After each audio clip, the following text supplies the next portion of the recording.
Hi guys, and a very warm welcome back to the Gimme Wrestling podcast. Welcome to the Kayfabe Kitchen. My name is Dom. I completed an interview yesterday with awesome York pop punk band Heartsink, who are friends of mine. They shared some great wrestling memories as well as some hot takes on present day wrestling stuff. So I hope you enjoy the interview, and I hope you enjoy the chat with those guys and get to check them out. Thank you so much for supporting the channel. Please, if you like the video, do like and subscribe, and we will see you again really soon. Take it easy. So, hello and welcome to Gimme a Hull, yeah? My name is Dom. I am here with the Heartsink boys. How are you doing, lads? You alright? Oh, spot on, my friend. Yeah, I'm good, man. How are you? Cool, man. I'm all good. Welcome to the Kayfabe Kitchen. So, how have you been? It's been a long time since I've seen all of you. I know you're working hard. I know you're busy with like day jobs, but also with music. So, and obviously watching lots of wrestling. Rightly or wrongly. Always. Rightly or wrongly, the wrestling industry is certain parts of the wrestling industry are still going strong. You mean like T-Bar? Yeah, yeah. That was going to be my. He's owning Twitter though now. Dominic Dad. He's all on it. Yeah, he's killing it. He's nailing it. Yeah, absolutely. So, but yeah, I guess what I want to do with you guys is talk to you about your first wrestling memories, because we've spoken over the years how you've ended up coming on here. Spoken about wrestling. Obviously, my bands have played with your bands, and we've known each other through the York music scene and stuff. But yeah, wrestling is what's brought us here. So I guess each of you individually, tell me what your I guess introduce yourself to the people that don't know, and your role in the band would be good, sensible, probably for the people that don't know who you are and what you do in the band, and then give me your favorite wrestling memory, please. You want to go first, Kyle? Oh, sure thing, yeah. So I'm Kyle. I'm the rhythm guitarist in Heartsink. Been in the band for about a year and a half now. It's been cooking pretty well. Played a bunch of shows, and obviously I've been best friends with the boys for a long time. So it all fit like a glove. And funnily enough, even though we'd known each other for a long time through bands and through playing shows, me playing with them in my other bands and so on, it was actually wrestling, funnily enough, that brought us together to hang out properly for the first time. It was the Royal Rumble 2015.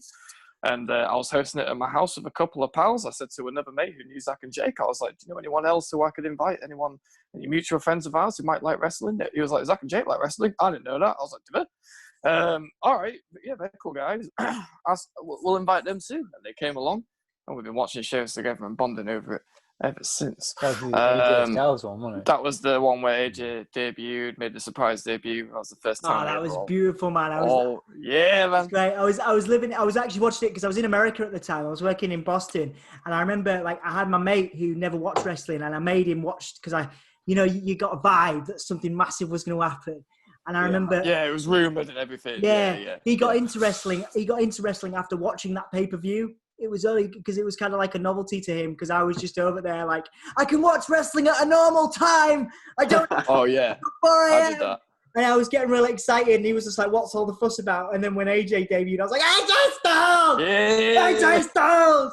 We all jumped up and went absolutely ballistic in the living room. My housemates upstairs got really angry with us, posted a status on Facebook, absolutely slating our behaviour, because we just jumped up and collectively screamed and like hugged. It was a fun thing.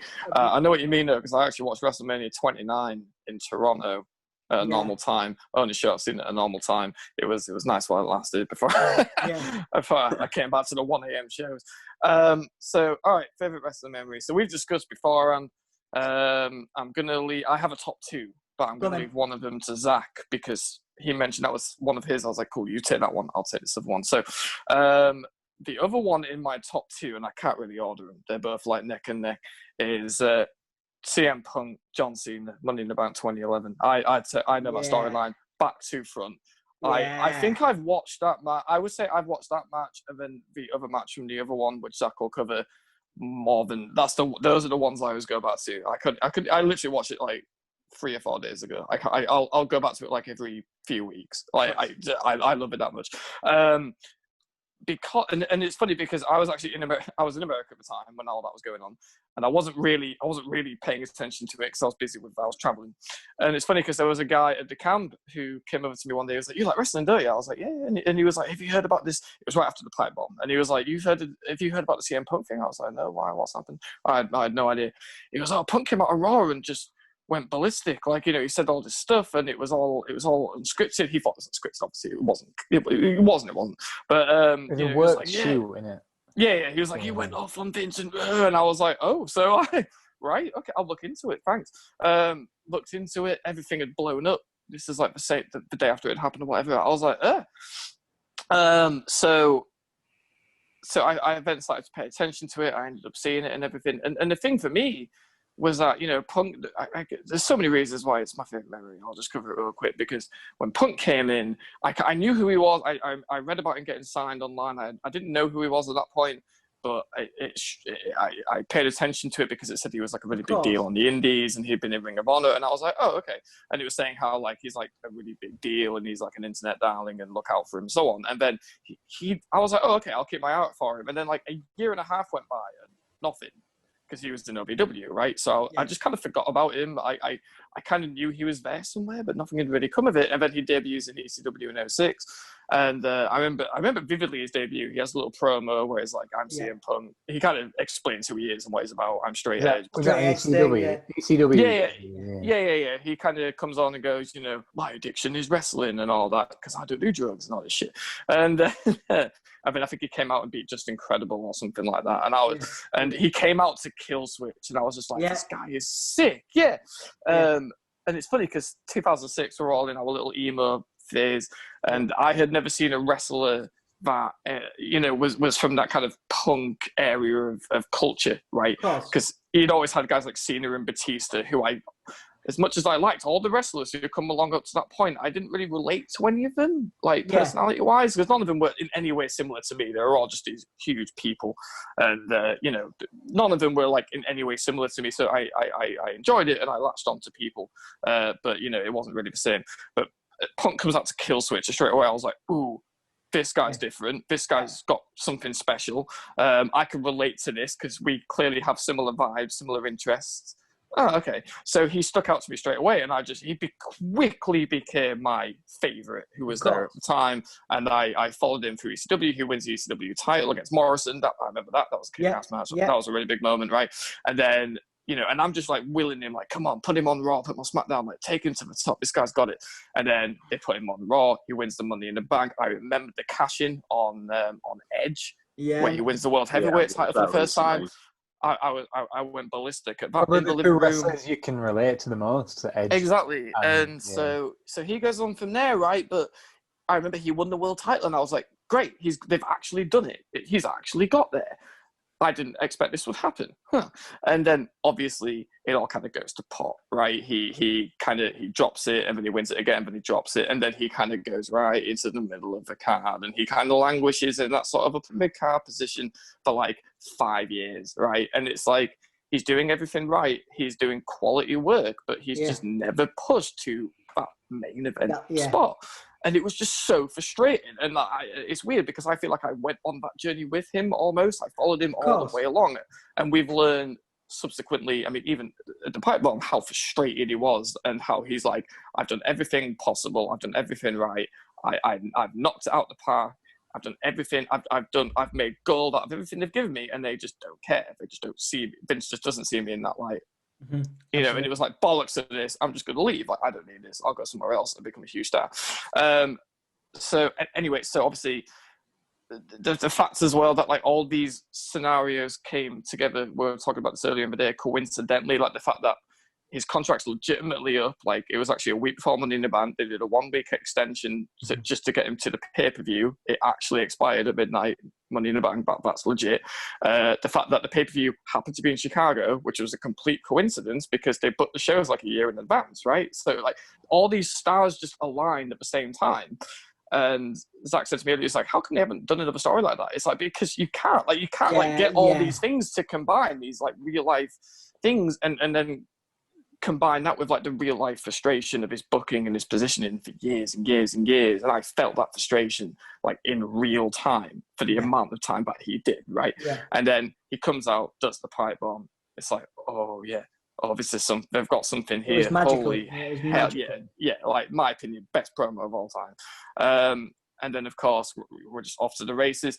And I guess the reason why it's my favorite story, not only because I identified with it and I went along with that frustration for so long, and I felt everything he felt, not to the degree that he did, but nevertheless. And then finally, it's like, oh, they're putting him in his position, but is he going to leave, right? And there's all this mystique, and no one knows what's going to happen. And legit, he re-signs halfway through the pay-per-view, like it went that late. So I think he must have re-signed like 45 minutes, maybe an hour before they went out.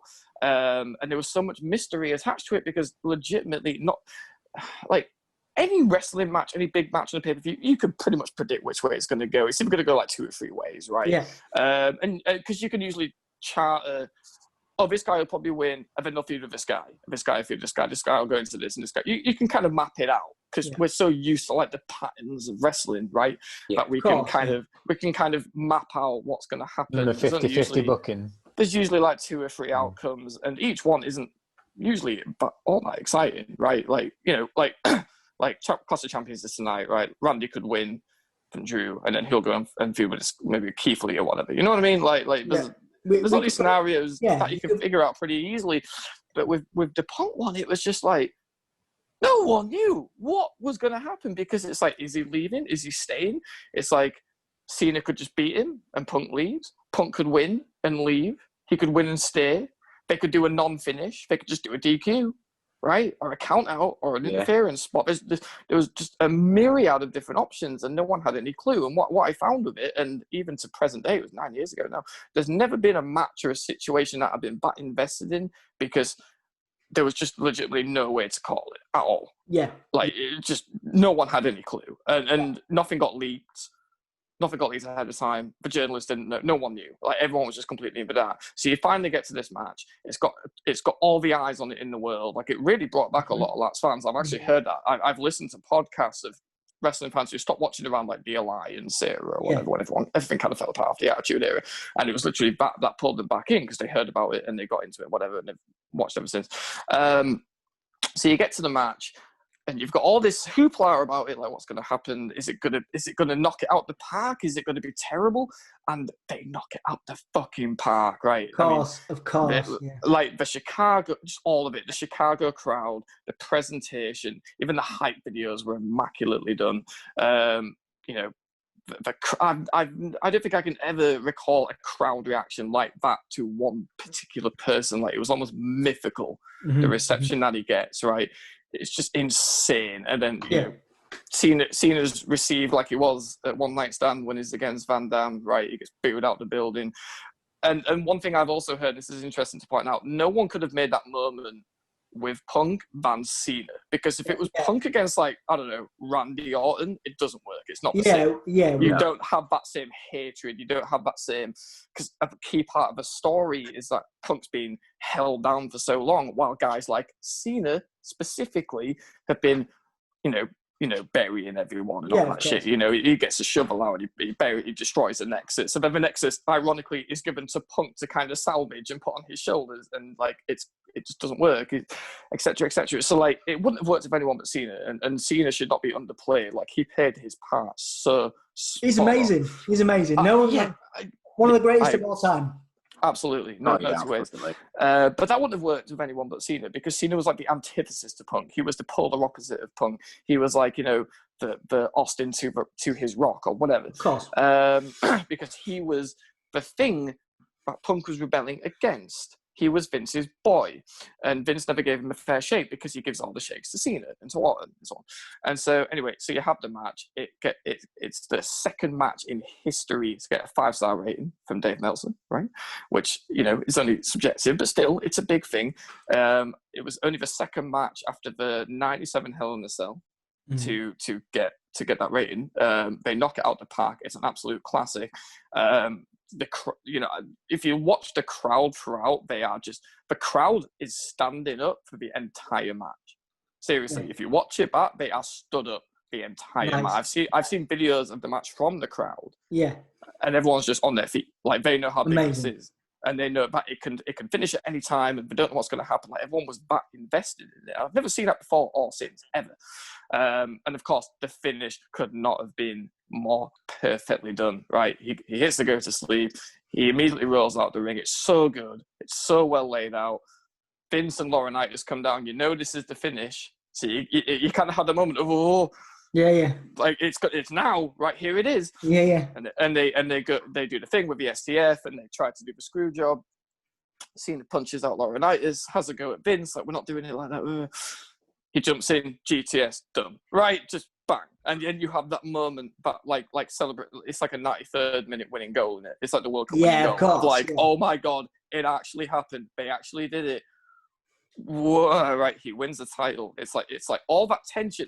I felt when I watched it, I felt like 6 years of just tension and frustration and ill feeling. Beautiful, man. It just comes out, and you never knew it was going to happen until that one moment. Yeah, absolutely. 1 second when it hit the free, and the crowd goes berserk, and Punk's got his hands in the air, and they hit the music and everything. It's pure magic. And like wrestling very rarely achieves that moment, because that moment didn't just come from, like, it's not like a writer just sat down it's not like a writer just sat down and was like, I will create this moment. Like, that moment could not have come together without every single one of those factors. It was just perfect. It was almost like Bryan winning the title of WrestleMania. Like it was that kind of thing where it could only come about from years and years and years of build-up, right? Yeah. And then, of course, he wins it. Vince was perfect, by the way. Vince's performance should another underrated, performer in WWE. Right. Like his facials when Punk wins and they cut to Vince in close up, and he's kind of closed his eyes, like his worst nightmare has taken place, and he looks like he wants to die. Like, it's so reminded me of when Mankind won the title on Raw. Yeah, exactly. It was that kind of thing of anyone but him, and so Vince runs over, like, grabs the headset off the King, like practically pushes him down, like, give me that, right? It's like, cut the music, and he like shouts for Del Rio to come out. Punk just lays him out, and there's that fun little moment where Punk's kind of on his hands and knees, and he kind of looks at Vince, and it cuts back to Vince, and he's like, oh shit, right? And Punk has that little look in his eyes of like, he kind of looks at the crowd, and he's like, I'm gonna go, right? He's just like, I'm gonna leave. Cool. All right, see you. Right? Blows a little kiss to Vince, goes through the crowd, and then that last shot, like, he's got the title up a little bit. He comes up at the bottom of the screen to tell you the show's over. And the last shot is of Vince, and it fades to black on Vince, like from like a low angle. It's so well done. It's so well shot and sequenced and all that. Yeah. And then it just goes off the air. Now from there, it all kind of. I mean, I don't really like what they did with it after. Yeah, well, but the build up to that moment where it goes off the air is, like, for me, it's the greatest. It's my favorite storyline of all time, and I think it's honestly the best storyline and match and just the whole thing, the whole package together that professional wrestling has actually ever produced as an art form. Beautiful, man. It's perfect, yeah. Beautiful. I mean, what a beautiful memory. I love the passion for it, man. And I guess I'd like to sort of come up with a question after you all share a memory, and I guess the obvious one here is, will CM Punk ever return to a wrestling ring? I'm not just saying WWE. Maybe not announced, but maybe like just randomly, like under a mask or something. I think he did. He did an independent. He did that. I think he did that. Yeah. Yeah, he's done that. I think he could hypothetically end up in like an AEW or something, but obviously the word of that so far is they did talk to him, but he wanted way too much money, and they're like, we're in our first year of business, we need to turn a profit. We don't want to be WCW where we're throwing out $5 million guarantees and all this, and then we bleed money and we end up going out of business and all that. Like, we want to be careful about it. So, and another interesting thing that Cody said on it was like, we want guys who want to be here because they want to wrestle. They want to be here. We're not just doing it for a payday or whatever. We don't think he'd be really coming in for the right reason. So it seems to have all got a bit quiet there, and he doesn't really seem to have any desire to do it. So WWE is like the most likely destination he'll go, though. I really do. Like, it wouldn't surprise me, to be honest, at this point, if they managed to hash it out. But I mean, a lot of different factors changed, though, wouldn't they? They've brought back so many people have like lost relationships with. They brought back everyone at some point. Yeah, I mean, Bret Hart would be the best example of that kind of that kind of hatred. Definitely. That kind of hatred, because obviously Punk was fired on his wedding day, all those kind of things. Yeah. But then equally, that kind of, that's a similar vibe, maybe even worse for Bret Hart, given how he left. So yeah, if they can bring back, I always think if they can bring back Bret Hart Well, he knocked Vince out, didn't he? He knocked him out in the back room. Yeah, if they can bring back Brett, then they can bring back anyone. But yeah, thank you for sharing your passion, man, Carl. That's amazing. Man. That was very nice to listen. Yeah. Kyle can talk all day, man, about it. Honestly, it's great. I can't. I have to restrain. It's nice, good man. I love it. So who's going next? Come on, let's keep them coming. Loving it. Do you want to? Well, yeah, I'll go next. Zach, and I am the singer and other guitarist in Heartsink. I've got like a few memories as well, like a few amazing memories, but they do mostly come from the Ruthless Aggression era. That's when me and Jake were watching it, like really like hardcore, like used to watch it on Sky One every like Saturday. Yeah, man. And obviously, there's two big ones for me. Like, there's a lot more, but Eddie Guerrero winning the title at No Way Out against Kurt Angle on a Brock Lesnar. I mean, Brock Lesnar, yeah. Against Brock, well, they did out. It's fine. Against Brock Lesnar, and it's just like, yeah, he's a small guy. He's not meant to win the title, and it's like the adulation and the celebration after all that. That was beautiful, yeah. Man. Yeah. Even though Goldberg was there, it took nothing away from it because Eddie liked to cheat anyway. So yeah, who cares if he didn't win clean? Like, who cares? No, I think I may have shed a tear for that moment, dude. Oh yeah, man. Yeah, same. Yeah, definitely. Because like, obviously, I can't go into as much detail as Kyle can about it because I just remember things. Yeah, man. And I think Brock Lesnar and Eddie Guerrero are two of the best of all time, like in WWE. Yeah, I mean, Brock's going in the Hall of Fame, you know. Yeah. He deserves it as well. The amount of people Brock has put over, it's unreal. Like, look at Drew. He wanted Drew to be like a star. Yeah. Basically. But honestly, like seeing Eddie Guerrero win a title, it's something you don't think you'll ever see. No.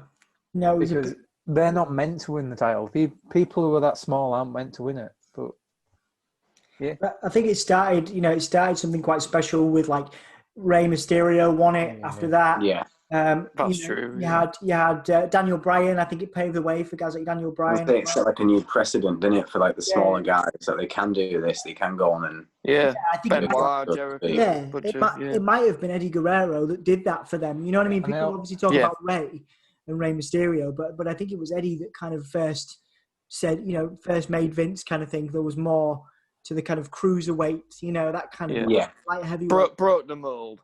Kind of thing. I always used to love it with his little chair antics and nearly every match. And it was like Tuesday stuff. You put the chair down and it's just the best thing ever. That was amazing. Yeah. And just to add to your point, you mentioned Drew. I think what it is with Brock, and Heyman talked about this.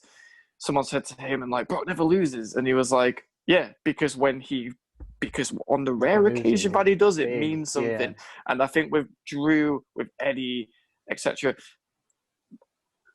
like, Brock has to be kept strong because on the rare occasion, like, beating Brock is such a big deal because it pushes you to that extra level. It puts you right at the very top, and that did that for Eddie. It did that for Drew, and so Brock's so good at not creating stars, but taking stars who are like kind of there or thereabouts and pushing them straight through the moon. I always hate it when people complain about Brock not defending his title too much because in other sports, like it makes it an occasion. You don't not having him on TV every week, not having him defend his title at every day. Conor McGregor fights like twice a year, that sort of thing. Any feud Eddie Guerrero has, like any of them are brilliant. The one with Kurt Angle, one with JBL, it's all excellent. Even though the JBL one was one of my some of the stuff is bordering on slightly racist, but the character work. The character work was amazing. Yeah. So a lot of people get compared to Eddie these days in terms of you got like Andrade.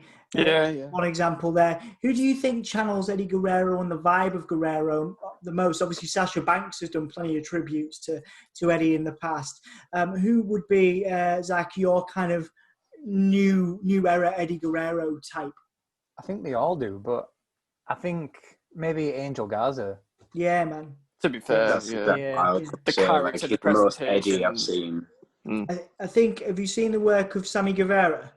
AEW? I think he has the most Eddie vibe about him in terms of in professional wrestling today.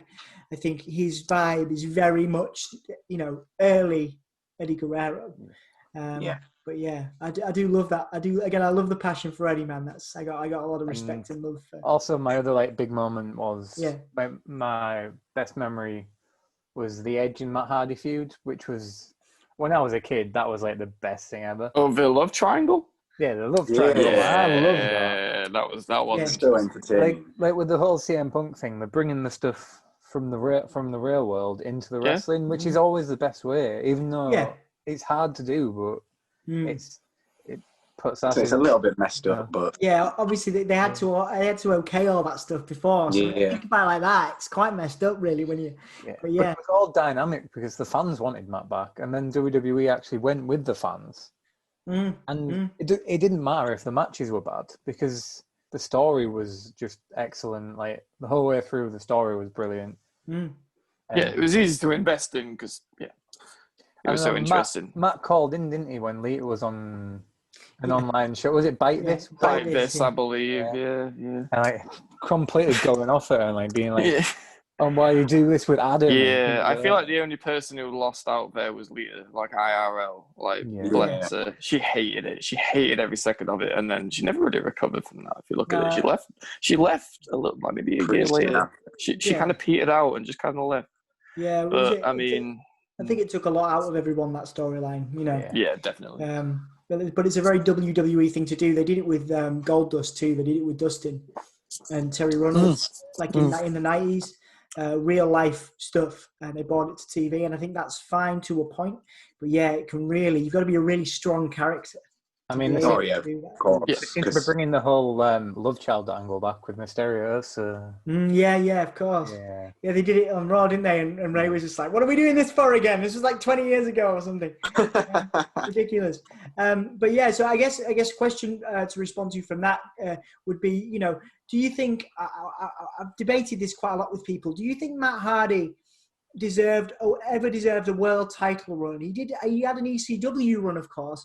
But then, you know... Does that not count as a world title? I suppose, but I'm talking... I think like a WWE title run, because obviously Jeff was always the favoured one, which probably... Which is, rightly, I think. Yeah, and it's led to him re-signing. Me and Anthony have had loads of angry debates where he always thought that Jeff was going to join Matt in AEW, and I was like, no, because he'll be promised the world to stay in WWE. I wouldn't be surprised if we saw a Jeff Hardy world title feud, if not a run. But that'd be sick. I don't think Matt Hardy, as good as his character work is, as good as his hard graft is, I don't think he was ever destined for a world title, because he just never could live up to Jeff. Like if he does something, Jeff always does it that much better, like every single time. Yeah. But I think if he returned as Broken Matt, like when he came back into the WWE, if he returned as that in NXT, he would have got an NXT title. I think he would have. Yeah, that would have been amazing. I did enjoy the woken Matt stuff for what it was. Like B-Tech Broken, wasn't it? It was we can't. Yeah, the B-Tech Broken Matt. Yeah. I can't. You know, we can't. We've got to remember that whether Vince liked it or not, I think he hated it. But Matt Hardy and Bray Wyatt main evented a Raw. With their, broken universe. Subsequently, we've got the Fiend from that. Well, technically, yes, we did. Yeah, certainly my favorite character of the moment. But yeah, like it is interesting because Matt, he's floundering at the moment in AEW, and he's not really found his feet. So yeah, I don't think he's doing that much better in AEW than he was in WWE. If I'm honest. No, I think he's certainly missing. He's missing a trick right now. I do hope it gets better for him because he's such a talent. You know? Well, his feud with Guerrero seemed to just be a nightmare. Well, I think that was plagued with injuries, wasn't it? Really, that that probably that should have ended a lot quicker than it did. And obviously the speaking out stuff affected Sammy. But anyway, we could go on about this stuff for a while. So we've got. So yeah, anything to do with the Hardys. Honestly, me and Jake used to pretend to be the Hardys, like wrestling on the trampoline when we were like 10. It's good though, man. It's good. Yeah. Which one was which? I used to swanton on Jake, man. Did you? Oh, so you were Jeff. Jake was Matt. I see. I mean, I think we were both Jeff, to be honest. Did you both try Twist of Fates on each other? Yeah, we didn't try it, man. We did it. Nice. Our mum and dad used to let us wrestle in the garden occasionally with like our cousins and everything. You've kept. I love that you've kept this brotherly love thing going on, and you've maintained so close with the band. You know, I mean, you wouldn't think that if you heard us on FIFA, man. I was going to say one day I'm picturing, you know, you just split off into rival bands or something. You know what I mean? And I know. Jake already tried that, man. It didn't work. Take you then like one of you's on stage with the other band, and like one of you just comes on with a chair, just full on and we start a feud in the Fulford or something. You know what I mean? It can work. I've taken a Stone Cold Stunner from Rich Harrison at the Fulford Arms. Nice. There you go, man. I didn't sell it very well, but I took it. I'm sure Chris Sherrington would be open to some backyard, some wrestling matches at the Fulford if we pitched it right. Some death matches. Yeah, some death matches. Yeah, absolutely. Cool. Well, yeah. So we got a couple more memories. Go on, Jake. Yeah, I'll go now. I'm taking a bit of a different approach with mine. I'm Jake, and I play drums in Heartsink. And you'll explain a lot better than me because I was rubbish. Oh, you were fine, man. Rather than go for a storyline or something, I've decided to go for like my favourite personal memory of being a wrestling fan. Nice. And it was going to WrestleMania in New York last year. Nice. It was incredible. Like Beautiful, the entire man, day, the atmosphere surrounding everything, like there was just a buzz that you just can't explain. Like there was a buzz around the people, and then you got into the stadium, and it was just like a whole new world, like a whole other thing. It was just bigger, more extreme than anything that I've ever seen before. And then seeing Kofi win the title, which was incredible, and the crowd reaction live to that was something I've never ever experienced before, and I don't think I will again. It was just, I got goosebumps and got like tears in my eyes. It was incredible. Yeah. But that's And Kofi Mania happened there too, eh? That's what I'm saying, man. Yeah. Did you go to WrestleMania, man? We didn't. Yeah, man. No. Yeah, man, It's a running joke, don't worry. I remember seeing the photos and stuff, man. I was like, and I think you text me or something as well. What a beautiful moment! What a beautiful moment for you, and good timing as well, considering we're in a global pandemic now. You know, man. You got to do that. You know, that was a beautiful, timing there to be able to go this year, weren't you? Yeah, I was looking at going this year again, but obviously not. The world came to a standstill. Yeah, indeed. It's still a bucket list thing for me to do, and like I say, you definitely sold it to me. You definitely sold it to me. You made it come across to me like magic, and that's what as a wrestling. Yeah, literally, it is like magic. You just feel like a part of it all. Like you saw Joan Jett as well. To be fair. Oh yeah, Joan Jett also plays. She's on this theme, isn't she? Nice. That's awesome, man. Really cool. That is really cool. Really good. But that's good. Cool, man. Just like I remember one moment when Kofi, when it was the 1, 2, 3 for like Kofi winning the title, everyone jumped up. So it was like everyone just hugging each other, like people who didn't know each other were just like hugging and celebrating, and yeah, man. Stunning. I'm getting a bit emotional thinking about it. I remember watching it in a bar or something, a packed out bar, which you couldn't do now. And it was a special moment for sure. Right. Well, before we do the band stuff, I'll get a couple of hot takes from you then. So I'm going to mention somebody, and I want your opinions, honestly, or a faction or things like that. So first one has got to be Retribution. How's everybody feeling about Retribution at the moment? Oh, geez. Garbage. Terrible. Like, it's more for me. I mean, I just think it's been badly designed and badly presented, and it was drawn out for too long. Yeah. And, like, they're meant to come across as these anarchists, but they're just like spray painting WWE logos and then putting a line through it, and they're like, but they're not really doing anything. I don't like it when they like just slap the ring, and it's like, what's that meant to? Oh, it's weird. And you have these bits where like they interfere in like the opening match, and then they're backstage, and the whole lot goes backstage and be like, "Well, everyone, we need to club together. Women don't like each other. We have to club together against the threat of Retribution. All right, everyone, be on the lookout." And then they just don't show up again for the rest of the show. It's like, all right then. The most frustrating part of it is for me is that they've taken all these brilliant wrestlers with brilliant characters like Dijakovic and Mia Yim and Mercedes Martinez and even Dio Madden, and they've just given them that, and it's like, just No, like just leave them as they are. Like, how do you break out from that to then go back to who they were? Like, where's it going? Like, I'm more concerned for the talent. Like, what is it going to be a bit of a career killer? Where do we go from there? Because you know it's going to get to a point where it's going to kind of finish, and then they're going to have to kind of recover from it. Not a fan. I just don't get it. I mean, we got told how to react by the moderator saying on the Thunderdome. Yeah, they were like, "Ooh, how do you feel about these guys? I think I hear some booing." Oh like, no! No. Weird. Oh no, dude, that's so. Yeah, I'm not a big fan of Retribution, especially like the announcer names like Slapjack, T-Bar. It's just made it so cheesy. T-Bar.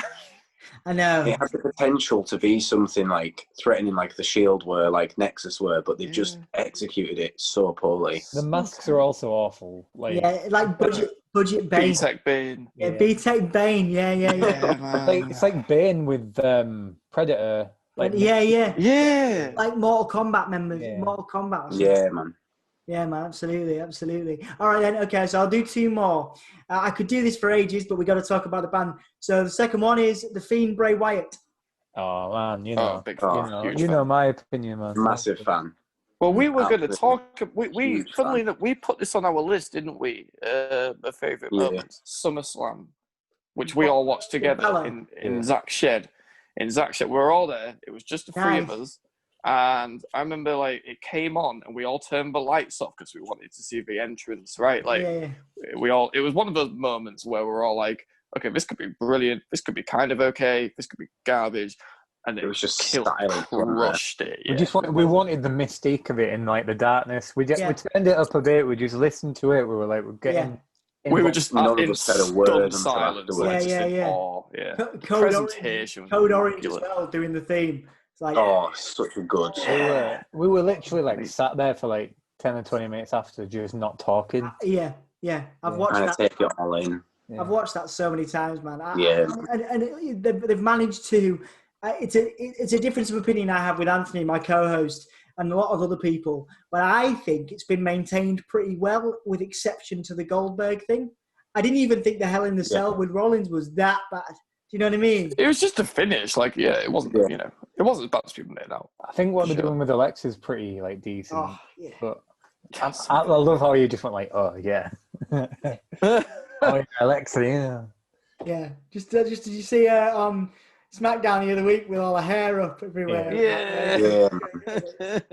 Cool, man. Cool. All right, okay. Well, I'll do one more then. I could go on to AEW as well, but obviously, you know, we could be at this for hours, and we're gonna do some live streaming later. But Roman Reigns as a heel. Yeah. Loving it. It's absolutely so good. So long overdue. So needed and so good. And he talks about chicken in the back room apparently with Jay. So. No, yeah. That was a little Did clip you see that that, on man? Twitter. No, I missed that. Literally, when Kim's gone. Oh, basically, it was just a bit where there was like a SmackDown a couple of weeks ago, and I think they were having like a tag later on in the main event or whatever. And there's like a little bit where it cuts to Roman and Jay backstage, but you can't hear them. Like, there's no audio. Commentary like talking over it, and they're just kind of talking to it, but Jay's like talking and moving his arms around, and Roman's just sat there all stoic and quiet. This little clip made it onto Twitter of what they're actually saying, because obviously there's no audio, so they can just say whatever, and Jay was just talking about how he was going to go home and have some chicken. It was really funny. I'll send it to you after. It's worth a look.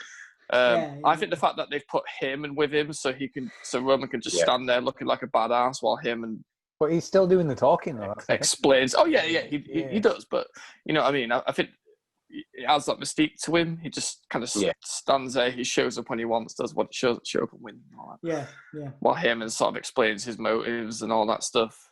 I think that adds so much to it than if he was just on his own doing long-winded promos and that kind of thing. Yeah. Well, it's like the execution of the triple threat as well. Like the finish to the triple threat where he won the title back was incredible. Yeah. He just showed up when he wanted. Awesome. Yeah. It was really well done. Obviously, it came at the expense of the Fiend, but absolutely fantastic so far. I am going to squeeze in some AEW stuff because I do feel like just very quickly. Don't ask Jake then. God, it's not even what he does not watch it. All right, okay, all right. We'll do 2 or 3 just because I think it's fair, you know, because they're putting out good products. So we'll do 3 members of AEW's roster at the moment. The first one would be Jon Moxley in AEW. How do you feel about Dean Ambrose now? I think they're doing with him what WWE like. They got to a point with Ambrose in WWE when he was still a babyface. When I was like, this is just terrible. Like, it's just so watered down. Yeah. He's so childish, and like you could almost see it in his eyes. Like, he hated it. Like, because I knew about the history of Jon Moxley. I knew what that character was about. He's wrestling on Bloodsport, isn't he? Yeah, he's doing. Yeah. And I don't know. Like, they got to a point with him when he was so dorky and like he kept showing up in weird costumes and they'd be like wacky quirky They had the mask thing. They had the pandemic thing with him before it was even a thing. You know. Yeah, the gas. It was so garbage. Yeah, that could have worked if they did it right. It was all, and they kept calling him a lunatic, but he'd just show up in like a bear costume and be like, "Haha, Wacky Dean Ambrose." All right, it was just terrible. And then he turns heel, which I'd been begging for like a year, and then it happened, and that was garbage. It was so badly done, and he comes up with a siren and a gas mask, and he's talking about how everyone smells. Like, it was just weird. I'd argue and say that his matches in AEW have been way better. Like his match with Brody Lee was excellent. Oh yeah, that was great. Just the whole presentation of him, the whole character has been like, you could tell because they obviously have a lot more creative input, right? In AEW, you could tell that's just the character he just always wanted to do. Like, it's so simple. There's nothing to it. He talks about how he did the run in when you debuted Double or Nothing, and then he said to Cody beforehand, he was like, "Cool, have a camera like here, and then I'm gonna come to the back and I'll just cut a promo." And he was like, "Cool," and he didn't even have to go over what he was gonna say. He was just like, "Sweet, yeah, we'll do that, no problem." Yeah, and then that was great. He went to the back, cut a promo, improvised off the top of his head, nailed it in one take, bang. And so he's doing the character he's always wanted to do. Like, he says what he wants. They're obviously all putting together the presentation of it. It's just, that's what it always should have been. Like, it's so simple. So yeah, I'm a big fan of what he's doing, because the fact that you can see that glint in his eye, and when he talks in interviews about how he's doing what he's been wanting to do for years and he couldn't do for years. And that's really nice. That's really nice. Like, he's got that, and he's a world champ, and he's on top, and he's killing it. Absolutely, man. Absolutely. I like it. All right. Second one is MJF. Go on, Zach. You've got some feelings on MJF. I do. No, I do actually quite like MJF. To be fair, man. That's what I do think he's like one of the best heels of all time. Like, honestly, I agree with you.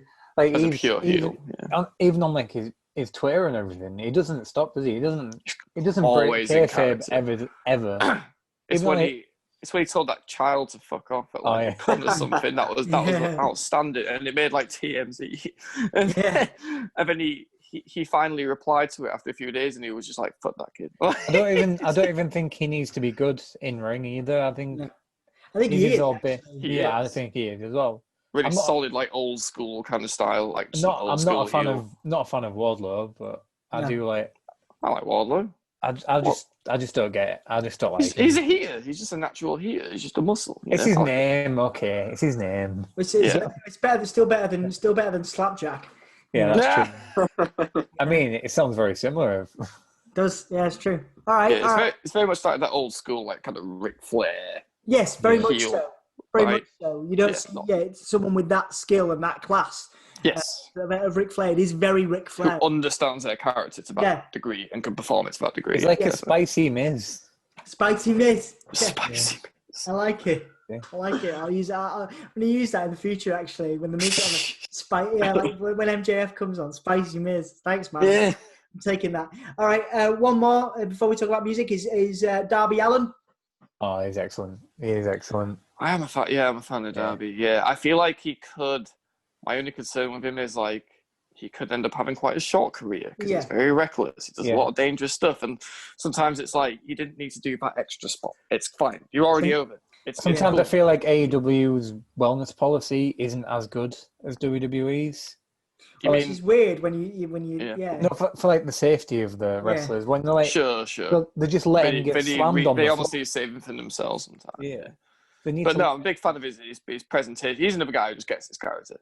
Yeah. Like really strongly. And he's doing something, it's only a small thing, but he's doing something different and fresh with like the little black and white videos that he makes and everything. And, you know, he often adds to his storylines, but like he'll come out with like his opponent's face on him and stuff like that. Like I think he did that with Moxley or whatever. So he seems to get that sometimes you just need to add like a little touch. Because they always say what separates good from great is just the little touches. I And he don't does that think really Darby well. Allin would be successful in WWE if he ever went to WWE, though. He's Yeah, like the complete opposite of like what WWE is. Like, Yeah.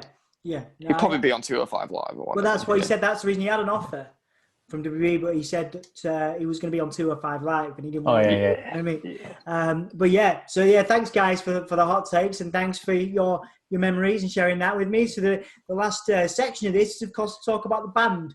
We are in a lockdown, so how have you found it as a band and a unit? Are you writing new music? I think you've got some new releases coming. Am I right? we released 2 tracks yesterday. Taking It Slow and Memory. Fantastic. Taking It Slow was meant to be out before the lockdown. It wasn't. They were both meant to be out. More or less, yeah. More or less, yeah. It was going to be a lot earlier. Yeah. But we were going to do a lockdown video with like fans and friends singing in it, but we thought the market got a bit saturated with like a lot of everyone was doing it. Yeah. So it's just good to have like actual music out, and we're working on about 4 or 5 or 6 more as well for like an EP that we're going to be doing. There is a 7-track EP coming out. Nice. Around it's all penciled at the minute. We'll get it firmed up, but we're going to drop it in January sometime. We're going to try and record it around November. But we got back to we couldn't do anything, could we? For what? No, we did nothing. 4 months, I want to say. Nothing. We couldn't even get together because of the rules. And you guys will remember the first time we got back in the practice space. Is it July? Yeah. And we played the first song, and we all kind of cheered afterwards. It was like a big, a nice little moment together. Everything came out. All that. At first, we're more hanging out as friends, and as not a band. So the the chemistry's gone up. I think like the work rate's gone up. Has, yeah. It's just pushing it to another level, really. Good. Yeah. Good. Brought us all closer, like throughout it all, because you realise like you value your time with these people more than you thought you did. Like you realise how much you don't take it for granted when it's taken away from you. Yeah, exactly. Yeah. I know a lot of bands aren't coping with it and they're like falling apart, and it is really sad. Some to see so many bands splitting up. I've noticed, actually. Yeah. It's so sad to see like what this government's doing to the music industry at the moment. Yeah.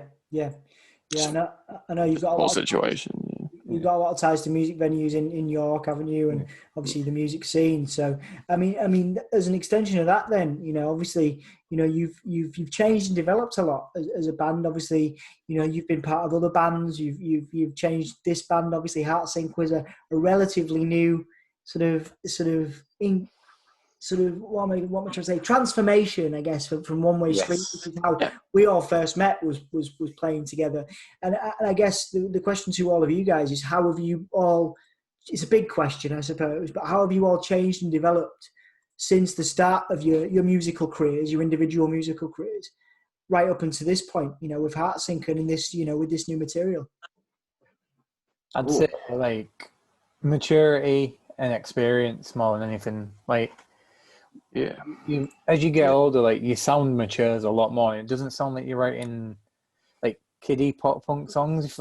If you get what I mean by that. Yeah, we're in our mid to late 20s now, not our early 20s. I think that's the most succinct way I can put it. Yeah. So to use a wrestling analogy, all right, think about it like when Jericho debuts in WWE in like 99, right? He's like box fresh, right? He's still putting it together, right? But like he comes up with a list of Jericho and he's this like seasoned vet, right? Like he has years and years and years of experience and experimentation, and he's like finally put all the pieces together, and now he's just hit his stride, right? Like that, you can compare it to that. Like I was on the road for 7-8 years, gaining experience, paying my dues, and you can compare that to the early days of One Way Street. Like we're all in the scene at the same time, and Bryn as well in all his various bands. There's not many people who are now either. Like there's a lot of people who have come and gone through the scene, and there is, to be fair, because obviously life takes you in different directions or whatever.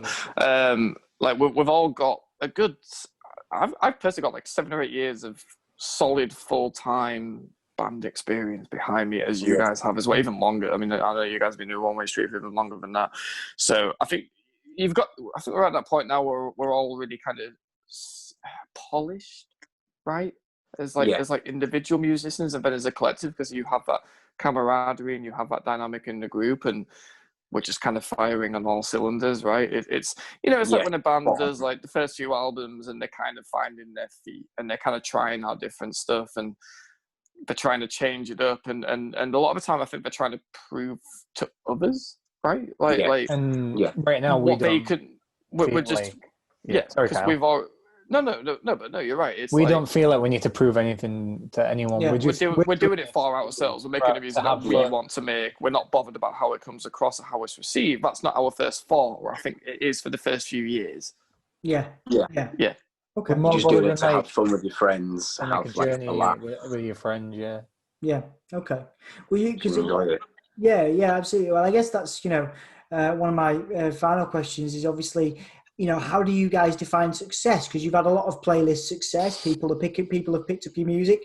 People have picked up your music videos over the years. You do have quite a dedicated following. You've all got a lot of friends in the scene. We had TJ Perkins sharing our music yesterday. Oh, we did, yeah. That's amazing. That's amazing, man. That's awesome. So, I guess, how do you all individually and I guess as a band define success? What does it mean to you?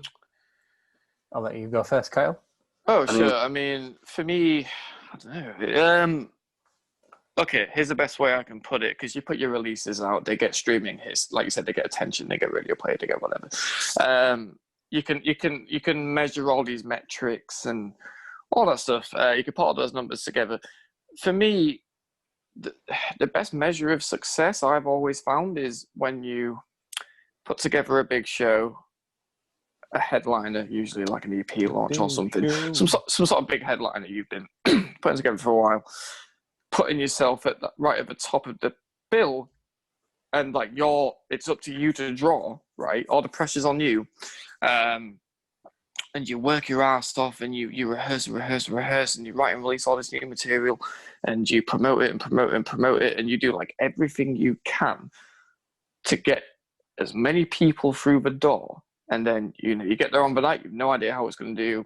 5 people can show up. There's always that pressure and that anxiety.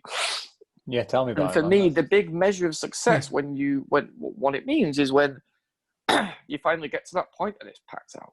Because you can see it with your own eyes, you can hear it, you can feel it, you interact with that. And for me, that's always the moment. Because believe me, months and months and months of work goes into creating that, right? You have to work your ass off to get to that point. You have to grind and graft, and you've got to perfect what you're doing in every way you possibly can, and you can only do that if you're all aligned and you're all reading from the same hymn sheet and so on. So when you finally get there, and you always have that anxiety, and that anxiety can be difficult to deal with, and then you get there on the night, because this happened a few times just over the course of our various musical careers and different bands and stuff, and then you get there and it's packed out, and it's all your mates are there, right?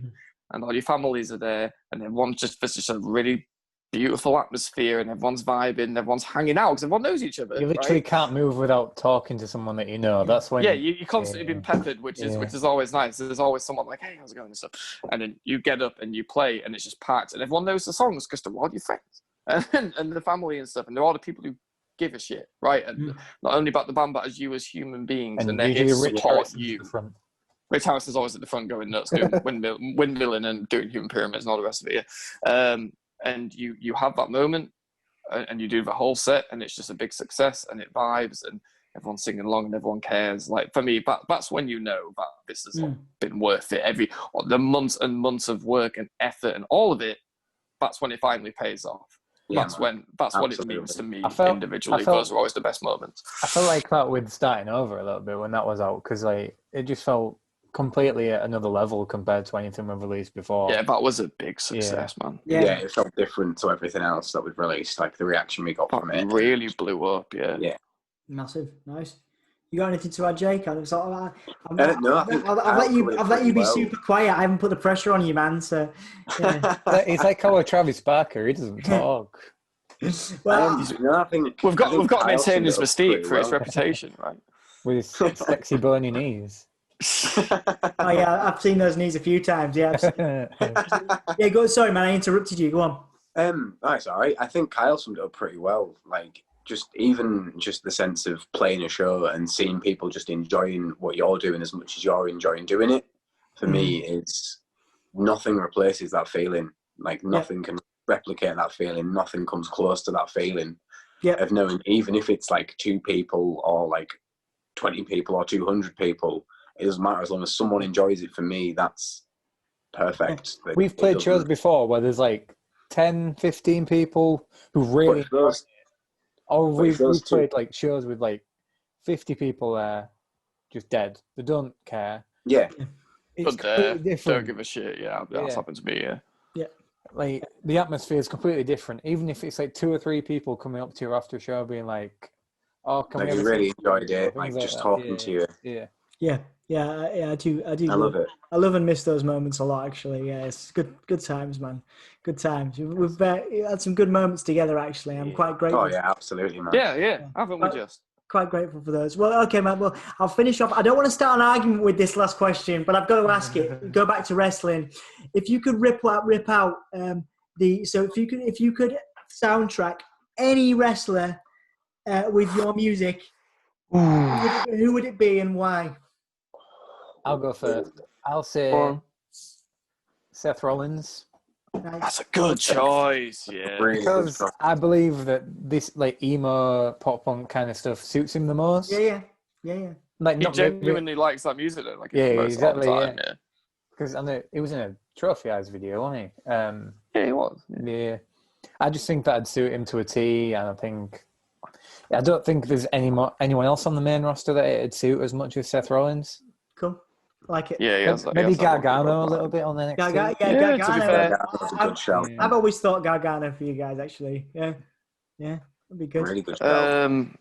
I'll go with Gargano's a shout, to be fair, but I'll go. I think we could do something pretty interesting for Darby Allin. Yeah, that'd be good. It's kind of our vibe. He's kind of like a punk kind of skater. I think we could definitely do something for him for sure. That's cool, man. That's good. Yeah, man. That's good. All right, cool. Well, just before we finish, have you got a message for? Because obviously you've just released new material. Have you got a message for everybody that supported you guys throughout your history? Obviously, you know there might be some wrestling fans out there that haven't found your music yet. So, what message have you got for the people that have supported you and hopefully find you and will continue to support you?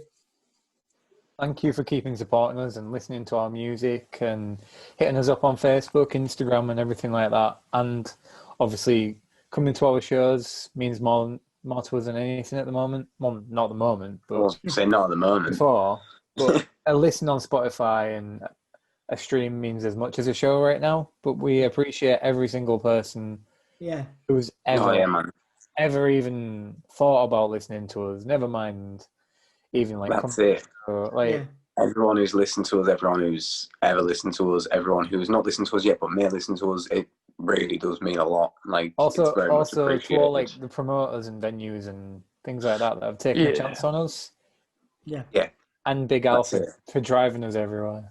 Yeah. Big Al for everything he does, man. He's the fifth member of everything. Beautiful, man. Beautiful. Okay, so where can people find you? You got Facebook, Instagram. Give us the promo stuff, man. Come on, let's. Have you got anything to add for promo stuff and what you want to plug at the moment? I'll let Kyle take this one again. Oh, me. Oh man. So I mean, we're on everything. We're on Facebook. Just to see, I've tested this myself. Just Google Heartsink. Everything actually surprisingly comes up. But yeah, we're on Facebook. Facebook.com/Heartsink official, I believe. Instagram.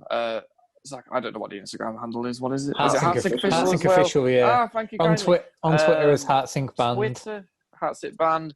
We're on YouTube where you'll find all the music videos and all the singles. Starting Over is also on TikTok apparently. Wow, cool. Is it? Yeah, that's a thing. Yeah. Oh, weird. Some random person's used it as a backing song on TikTok. Amazing.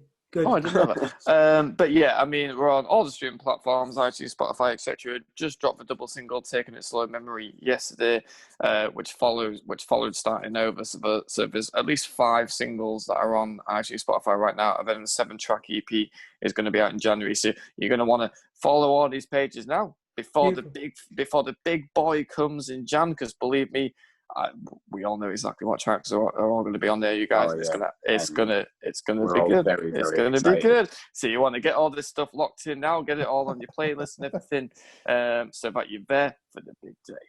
Beautiful, beautiful. All right, guys. Well, what I note to finish on. Thank you so much for your time tonight. I assume. Thank you very much, Dom. Yeah, thank you for having us, man. It was lovely to see you again. Of course, Lovely yeah, time. yeah. I'll see you guys soon, no doubt. You know, before the end of the world, I hope.